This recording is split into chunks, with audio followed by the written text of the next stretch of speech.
All right, welcome to What the Tech, where we cut right through the noise. Today, we are digging into a pretty huge but kind of quiet change happening over at Google. On the surface, it looks like just another company trying to be more efficient. But is it? We think it might just be the new playbook for how big tech really tightens its grip on control. So, let's get into it. Okay, let's kick things off with just one number, 35%. Now, this isn't some growth metric or a sales goal. No, this is the percentage of managers, specifically managers of small teams, that Google has quietly, eliminated over the last year. That's a huge number. So, what's the official line? What are they telling everyone about this massive shift? Well, you've got the quote right here from the top, from CEO Sundar Pichai himself. He says, "We have to be more efficient. We don't solve everything with headcount." And, on the face of it, that sounds reasonable, right? Just classic corporate speak for streamlining. But is that all there is to it? Today, we're going to peel back the layers and see what's really going on. All right, let's get into it. The 35% manager cut. Let's break down exactly what happened here. So you got to notice how surgical this was. They weren't just cutting managers left and right. The target was super specific. Anyone managing a team of fewer than 3 people.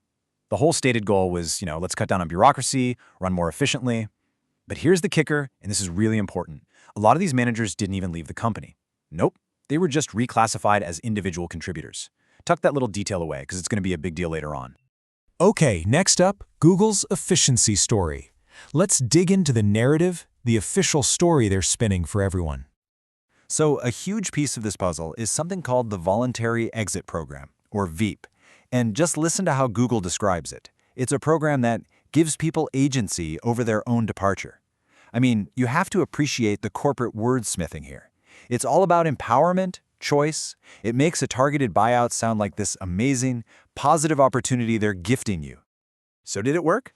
Well, if you look at the key departments, we're talking search, marketing, hardware, you see that about 3 to 5% of people took the offer. Now, that might not sound like a flood of people heading for the exits, but that's the whole point. It doesn't have to be. It's a nice, predictable, controlled trim in the exact areas they wanted. It's working exactly as designed. So you might be asking, why are people actually taking these deals? Well, according to Google's chief people officer, it has nothing to do with being unhappy or feeling pressured. Oh no, it's all about personal choice. People just sort of wanting a career break, maybe to take care of family. See? It's a very warm, fuzzy human explanation for what is, at its core, a cold corporate restructuring. Okay, so that's the official story they're selling. But now, this is where we get to the real heart of it. Let's push all that PR spin to the side and talk about what this really looks like. An unspoken structural purge. So that brings us right to the big question, doesn't it? Is that really the whole story? Are we supposed to believe this is all just about giving people agency and a nice little career break? And this is where it gets really clear. Let's just put the two views side by side. On one side, you have Google saying we're giving people agency. And on the other side, you have the analysis that just calls it like it is, a controlled bleed-off, a way to keep Wall Street happy while dodging the bad press that comes with massive layoffs. I mean, we're talking two totally different realities for the exact same program. So let's just get to the bottom line. This is not really about making things run a little smoother day to day. No way. This is a structural purge. It's an intentional move designed to basically collapse and hollow out that entire layer of middle management. So if we're calling it a purge, then what's the actual strategy here? Let's get into decoding what's really happening.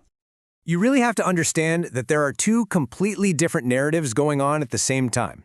You've got the story they tell Wall Street, the financial one. That's all about disciplined efficiency, predictable cost savings, doing more with less. But then there's the internal reality, and that story is all about governance and control. It's about centralizing power, flattening out that middle layer, and making sure all the important decisions are made by fewer and fewer people at the top. It is, plain and simple, a power play dressed up as a cost-cutting exercise.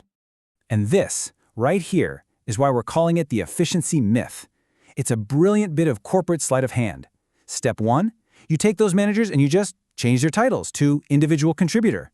Step 2, you go public and announce a 35% cut in leadership. Sounds amazing, right? But then there's step 3, the part they don't talk about, the reality. The exact same communication bottlenecks, the same people, they're all still there. They just don't show up as managers on the org chart anymore. The problem is now invisible. It's a complete optical illusion of efficiency. But, a move this big doesn't come for free. There are some serious risks hiding just under the surface here. And we can boil them down to 3 core risks. First up, morale just tanks. Think about it. When you offer these voluntary exits, who's the first to raise their hand? It's your best people, the high performers who have plenty of other options. Second, you actually create decision bottlenecks. With fewer managers in the middle, every little thing has to get kicked upstairs to the top leaders. And guess what? That actually slows everything down. And finally, number 3, the culture hardens. Leadership starts sending a very clear signal that they are not interested in ideas or changes coming up from the bottom. And we actually saw a perfect, real-world example of that culture hardening. It was at an all-hands meeting at Town Hall. Somebody asked about a popular benefit that Meta has, and Sundar Pichai's response was a joke. He said, "Should we incorporate all policies of Meta while we're at it?" Now, sure, it got a laugh in the room, but the message underneath that joke was crystal clear.